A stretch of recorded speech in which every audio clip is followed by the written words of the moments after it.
Hi అండి, నమస్తే అందరికీ. Welcome back to our channel Suma's తెలుగింటి రుచులు. ఎలా ఉన్నారండి? అందరూ బాగున్నారా? ఇవాళైతే మొదటి శ్రావణ శుక్రవారం అండి. ముందుగా మీ అందరికీ శ్రావణ శుక్రవారం శుభాకాంక్షలు అండి. ఈరోజైతే నేను 2 ప్రసాదాలు ప్రిపేర్ చేస్తున్నాను. నా స్టైల్లో సింపుల్గా ఎలా ప్రిపేర్ చేస్తానో చూపిస్తాను, చూడండి.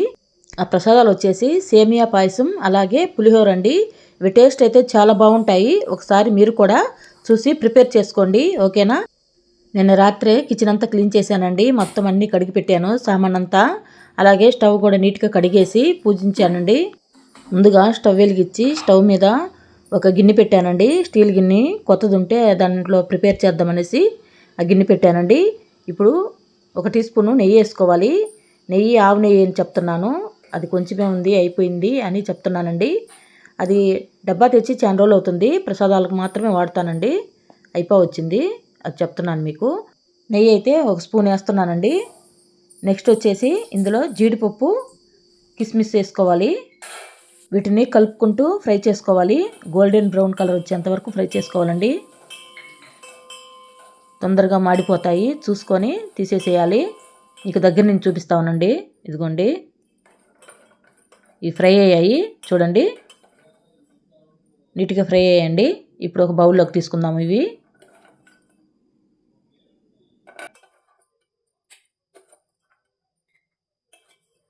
ఇప్పుడు వీటిని పక్క నుంచి ఇందులోనే సేమియా వేసుకోవాలండి. సేమియాని ఇందులో వేసుకొని వేయించాలి. ఇంకా నెయ్యి ఏమి వేయనవసరం లేదండి, ఇందులో కొంచెం నెయ్యి ఉంది కాబట్టి సరిపోతుంది. నెయ్యి ఎక్కువగా కావాలన్న వాళ్ళు మాత్రమే వేసుకోవచ్చు. మాకు నెయ్యి అంటే పెద్ద తినరండి, అందుకని నేను కొంచెమే వేసాను, ఇది సరిపోతుంది. ఇప్పుడు ఇందులోనే ఇది కూడా కొంచెం కలర్ మారేంత వరకు వేయించాలండి ఈ సేమియాను కూడా. ఈ ప్రాసెస్ అంతా కొంచెం స్టవ్ మీడియం ఫ్లేమ్లో పెట్టుకొని మాత్రమే ప్రిపేర్ చేసుకోవాలండి. ఇదిగోండి, ఇలా కలర్ మారితే సరిపోతుంది. ఇప్పుడు స్టవ్ ఆఫ్ చేసుకొని వీటిని కూడా ఒక ప్లేట్లోకి తీసుకొని పక్కన ఉంచుకుందాము. ఇలా ఫ్రై అయితే సరిపోతుంది.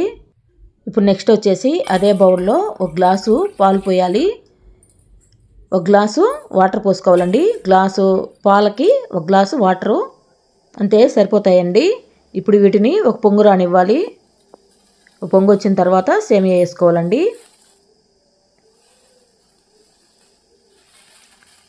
స్టవ్ హైలో పెడుతున్నాను.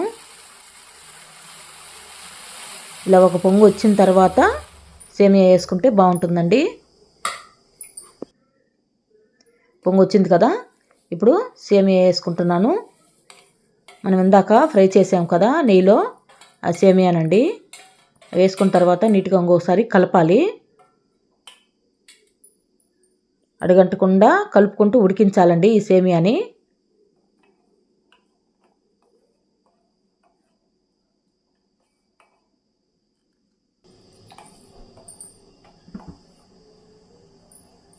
ఇప్పుడు స్టవ్ మీడియం ఫ్లేమ్లో పెట్టాను, తొందరగా పొంగు రాకుండా ఉంటాయని.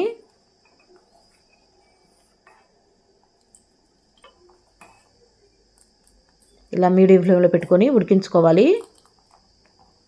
ఇది హాఫ్ ఉడికిన తర్వాత చక్కెర వేసుకోవాలండి.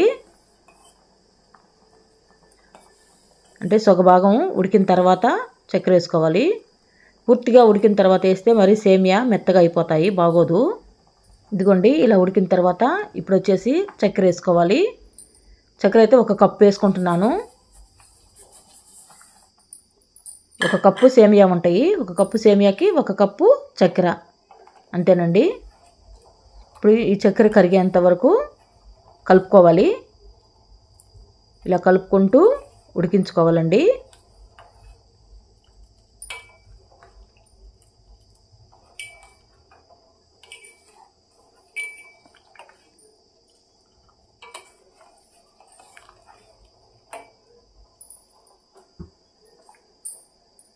ఇలా చక్కెర కరిగిన తర్వాత నెక్స్ట్ వచ్చేసి ఇందులో 3 యాలకులు తీసుకొని కొంచెం దంచుకొని వేసుకోవాలండి. చూపిస్తా ఉన్నానండి. ఇలా ఉడికిన తర్వాత దంచుకున్న యాలకులు వేసుకోవాలి. ఇదిగోండి, ఇలా ముక్కలు దంచుకొని వేసుకోవాలి. ఈ యాలకులను మిక్సీలో వేసి మెత్తగా గ్రైండ్ చేసుకొని స్టోర్ చేసుకొనైనా అప్పుడప్పుడు ఇలా వాడుకోవచ్చండి. కానీ అప్పటికప్పుడే కాబట్టి నేను ఒక 3 కాబట్టి అలా దంచి వేసానండి. ఇప్పుడు ఇదంతా బాగా ఉడికిపోయింది. ఇప్పుడు నెక్స్ట్ వచ్చేసి మనం ముందుగా ఫ్రై చేసుకున్నాం కదా జీడిపప్పు, కిస్మిస్ అది వేసుకోవాలండి. వేసేసాను. ఇప్పుడు ఇంకోసారి కలిపేసి స్టవ్ ఆఫ్ చేసుకోవడమే. నెయ్యి ఎక్కువగా ఇష్టపడే వాళ్ళైతే లాస్ట్లో కొంచెం నెయ్యి అయినా వేసుకోవచ్చండి. నేనైతే వేయట్లేదు. చెప్పాను కదా మా ఇంట్లో నెయ్యి స్మెల్ వస్తేనే పెద్ద తినరండి. అంతేనండి, టేస్టీకరమైన పాయసం అయితే రెడీ. ఇప్పుడు నెక్స్ట్ వచ్చేసి స్టవ్ మీద ఇంకొక ప్యాన్ పెట్టుకొని ప్యాన్ హీట్ అయిన తర్వాత ఆయిల్ వేసుకోవాలండి. ఇది పులిహోర ప్రిపేర్ చేస్తున్నాను. నెక్స్ట్ ఈ ఆయిల్ కాగిన తర్వాత పోపు దినుసులు వేసుకోవాలి. మినపప్పు, ఆవాలు, జీలకర్ర మొత్తం మిక్స్ చేసి పెట్టేశాను.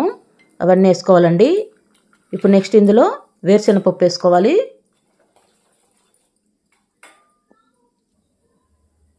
తర్వాత ఎండుమిర్చి, అలాగే కరివేపాకు కూడా వేసుకోవాలి. పచ్చిమిర్చి అయినా వేసుకోవచ్చండి. నేనైతే వేయట్లేదు. అచ్చము ఎండుమిరపకాయలు వేసానండి.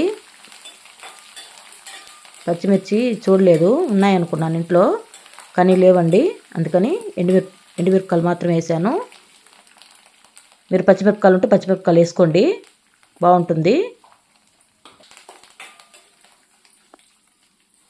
ఇప్పుడు ఈ పోపు బాగా వేయించాలండి. ఇలా వేగిన తర్వాత పసుపు వేసుకుంటున్నాను. ఒక అర స్పూన్ వేసుకోండి, సరిపోతుంది. ఇప్పుడు ఇదంతా ఫ్రై అవ్వాలి. ఇందులోనే కొంచెము ఇంగువ కూడా వేసుకుంటే బాగుంటుందండి టేస్టు. చూడండి, ఇంగువ, ఇది పొడి ఇంగువ అండి. ఈ ఇంగువ వేసుకుంటే టేస్ట్ అయితే చాలా బాగుంటుంది పులిహోరకి. కొంచెం అంతా ఇంగువ వేసుకోవాలి. ఇప్పుడు ఇదంతా ఇంకోసారి కలిపేసేయాలండి.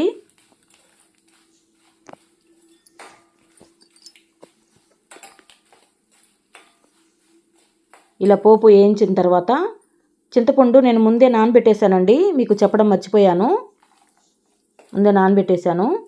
ఇప్పుడు ఆ చింతపండు పిసికి పోయాలండి. చూపిస్తా ఉన్నానండి. ఇదండి, ముందే నానబెట్టేశాను, మీకు చూపించడం మాత్రం మర్చిపోయానండి. ఎప్పుడైనా పులిహోర చేసేటప్పుడు 10 నిమిషాల ముందే చింతపండు నానబెట్టేసుకోండి, అప్పుడే బాగుంటుంది. ఇలా చింతపండు మొత్తము పిసికి వాటర్ వేసుకోవాలండి. మొత్తం ఇలాగా వేసుకోవాలి. ఇప్పుడు ఇది సరిపోతుందండి. ఇప్పుడు అడుగంటకుండా కలుపుకోవాలి. ఇదంతా కొంచెం దగ్గర పడాలండి. ఈ చింతపండు పులుసు బాగా ఉడికి చిక్కపడాలి, అప్పుడు దాకా ఉంచుకోవాలండి. నెక్స్ట్ ఇందులో సాల్ట్ వేసుకోవాలి. రుచికి తగినంత సాల్ట్ వేసుకోవాలండి. ఇప్పుడు దీన్ని బాగా కలుపుకుంటూ ఉడికించుకోవాలి. ఇందులో కావాలంటే వేరుశనగపప్పు వేయించుకొని పక్కన ఉంచుకొని పులిహోర కలిపేటప్పుడైనా ఆ వేరుశనగపప్పు వేసుకొని కలుపుకుంటే అది కూడా టేస్ట్ చాలా బాగుంటుందండి. మా పిల్లలు ఉంటే ఎక్కువగా అలా అడుగుతారు. ఇప్పుడు పిల్లలు ఇద్దరు హాస్టల్లో ఉన్నారండి, ఇంకందుకని పోపులోనే వేసేసాను వేరుశనగపప్పు. పోపులో కొంచెం వేసుకున్నా కొంచెము అలా వేయించుకొని పక్కన ఉంచుకొని మనం కలిపేటప్పుడు వేసుకుంటే చాలా బాగుంటుందండి. ఒకసారి మీరు కూడా ట్రై చేయండి. ఇప్పుడు నేను ప్రసాదానం కాబట్టి అలా హడావుడిగా చేసేస్తున్నాను. ఓకేనా, మీరైతే అలా ప్రిపేర్ చేసుకోండి. టేస్ట్ అయితే చాలా బాగుంటుంది.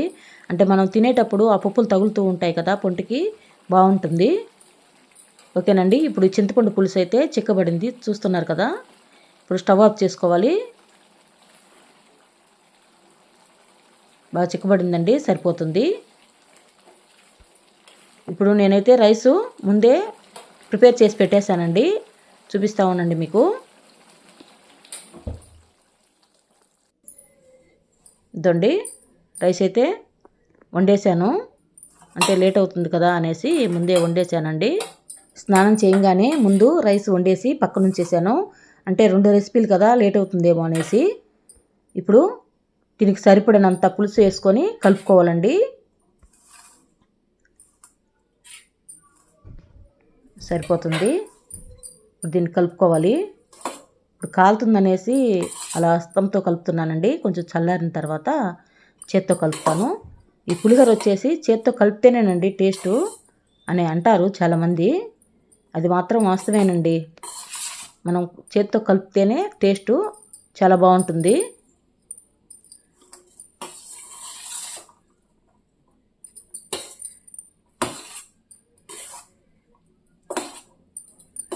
ఇప్పుడు ఇంకా హస్తం తీసేసి చేత్తో కలుపుతాను మిగతాది. ఇప్పటికీ కాలుతా ఉంది. అలాగే కలిపానండి. లేట్ అయిపోతుంది కదా పూజకి అనేసి. చూశారు కదా మీరు ఈ రెసిపీని ఎలా ప్రిపేర్ చేసుకోవాలనో అర్థమైందా మీకు? ఏమన్నా అర్థం కాకపోతే కామెంట్లో అడగండి, ఓకేనా? ఇదైతే నీట్గా కలిపేసుకోవాలండి.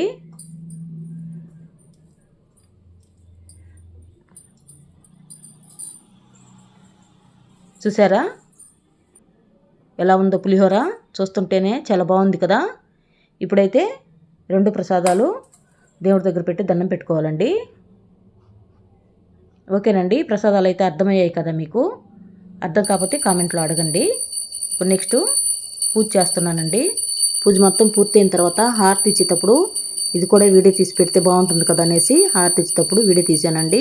ఆ లక్ష్మీదేవి తల్లికి అందరూ బాగుండాలి, అందులో మేము ఉండాలి అని దండం పెట్టుకున్నానండి. అంతేకాదు ఆ తల్లి చల్లని చూపు ఎల్లవేళలా మన మీదే ఉండాలని మనస్ఫూర్తిగా కోరుకున్నానండి. నేనైతే ఈ మొదటి శ్రావణ శుక్రవారం చేసుకున్న పూజా విధానం అయితే ఇదేనండి. ఇలా 2 ప్రసాదాలు ప్రిపేర్ చేసుకొని అలాగే కొబ్బరికాయ కొట్టుకొని కాయకర్పూరంతో ఇలా దండం పెట్టుకున్నానండి. ఇలా నేనైతే మొదటి శ్రావణ శుక్రవారం ఇలా పూజ చేసుకున్నానండి. అయితే ఇప్పుడు వీడియోలు అయితే ఒక 1 మంత్ అయిందండి. లేట్ అయ్యాయి కదా, వీడియోలు పెట్టక 1 మంత్ అవుతుంది. ఎందుకంటే నేను టైలరింగ్ చేస్తుంటానండి, అంటే మిషన్ కుడుతూ ఉంటాను.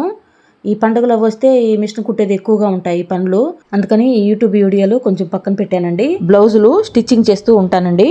అది కొంచెం గ్యాప్ వచ్చినప్పుడల్లా వీడియోలు అయితే తీసి పెడుతుంటానండి, చూస్తూ ఉండండి. ఓకేనండి, బాయ్.